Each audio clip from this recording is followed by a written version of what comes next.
Welcome back into Wake Up America. I'm Rob Finnerty. For 3 hours yesterday, approximately, Joe Biden, the president of the United States, a man who's been in Washington since 1972, had his first face-to-face meeting with Russian President Vladimir Putin in Geneva, Switzerland, for the first time as president. But what did he really accomplish, and what does all this mean? For more, we want to welcome in the former Deputy National Security Advisor for President Trump and the author of Revolution, Trump, Washington, and We the People, KT McFarland. Good morning. Nice to have you back on the show. Always great to be with you, Rob. Thank you. KT, you played a major role in helping President Trump prepare for the Helsinki summit a couple of years ago. You were with Ronald Reagan back in the 1980s. It was peace through strength with both of them. How would you assess what happened yesterday? Well, there certainly was no strength, and I don't think the peace lasts long. Joe Biden had really two jobs to do in his European grand tour. The first was to meet with the European allies, our security and trade partners, and to get them all together to say, okay, now we're going to take the tough decisions we have to do, and we're going to stand up to China, but we're also going to stand up together against Russia. Otherwise, they're going to pick us off one at a time. And I think he failed in both. I mean, in the European meetings, he got very sort of fuzzy milquetoast statements coming out, communiques, we're going to study this, we want to look into that, we feel strongly about this, right. But nothing about defense spending, nothing about trade sanctions, nothing about any of the tough stuff. So by the time he got to Vladimir Putin, I think it was already a done deal. And the thing that I think upset me even more than I thought I was going to be upset, Rob, was that while he was sitting down for his face-to-face with Vladimir Putin, he was getting a slap in the face because American forces, American jets, had to scramble in Hawaii because the Russians were conducting, in the middle of conducting their biggest naval exercise since the Cold War. Yeah, how provocative is something like that? That was playing out while this meeting was playing out. By the way, no mention of New START, the Arctic Ocean, the origins of coronavirus, holding China accountable.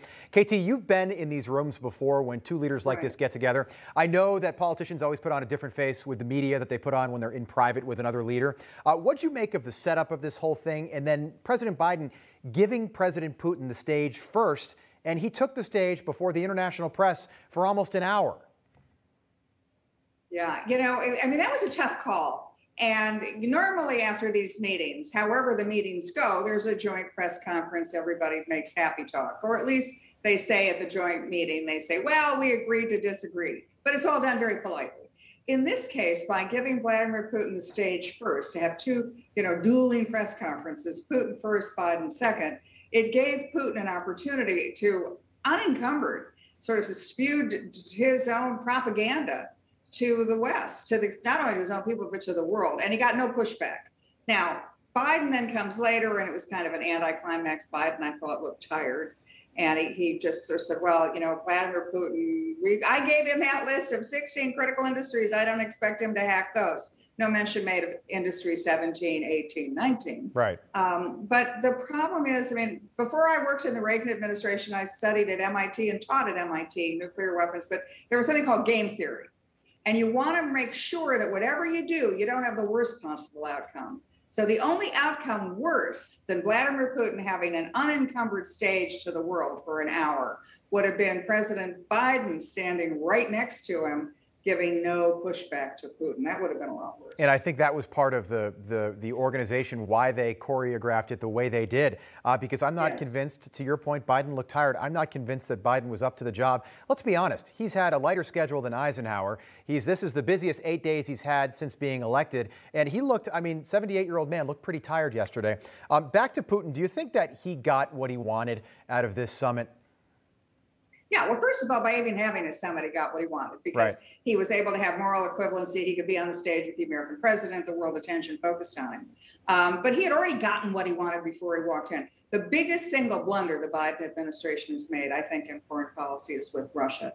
And that's by allowing a gas pipeline called Nord Stream 2 to go from Russia to Germany. Now, it carries almost all of the energy Germany needs to power its society, to power its industry. Russia not only is going to get a windfall of profits for decades. Russia, they don't have anything else to offer the world. They just offer sale of energy, and that makes them rich. Prior to this Nord Stream 2, Russia was broke. Now it's going to be rich for a couple of decades. And then the second thing is Russia's now in a position where they can turn the gas on and off. So the German economy is now held hostage to Russia. And so I think going into this meeting, Putin already had what he wanted.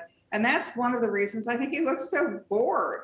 Yeah. You know, the way he was sitting, sort of picking lint off his shoulder. Right. It was like, you know, I already got what He I didn't want. do that. Okay. He didn't do that in Helsinki. The body language was much different because Trump was an unknown entity at that time. But Putin's, this is his 5th U.S. president. He's the senior partner whenever these summits happen because he's been on the scene for 20 years, and then he was a deputy under Boris Yeltsin before that. You brought up a good point. We've come a long way since the Cold War, the war, that Germany and Russia are this close, and Angela Merkel and Vladimir Putin are allies now. Russia, let's face it, they've got a smaller GDP than a lot of American states. Yes, they've got a massive nuclear arsenal, but ever since World War II, we've treated Russia differently. Does Russia even matter anymore? Do they deserve a summit? Well, not under those terms. But the thing that concerns me is looking forward and Russia and China getting together. If you'll notice that there was very little talk about bad China, and there was no talk during the Putin-Biden summit about standing up to China. Right. In fact, Putin excused China in a lot of times in talking about the virus or other things. What I worry about is the conjunction of the two, China and Russia together. We have spent the entire post-war period, 60, 70 years, trying to separate those two and neutralize them. Because together, up against America, they're a formidable combination because you have Chinese money and Chinese technology, and you have, on the other hand, Russian natural resources and Russian military strength, including, as you point out, the nuclear weapons. Now, those two together versus America alone, America without its European allies lined up, this is going to be a really tough decade for America. And that wasn't brought up, and I think you make a great point. China and Russia are now working together to hurt us every single day. KT McFarland, thank you so much for coming on. So good to see you again. Thanks, Rob. Good to see you. All right. Hey, I'm Rob Finnerty. Thanks for watching. If you enjoyed this video, please join the conversation in the comments below. Don't forget to subscribe, too. Hit the bell icon to be alerted to breaking news. And remember, there's a whole lot more on Newsmax TV, America's fastest growing cable news network. Newsmax TV, we're real news for real people.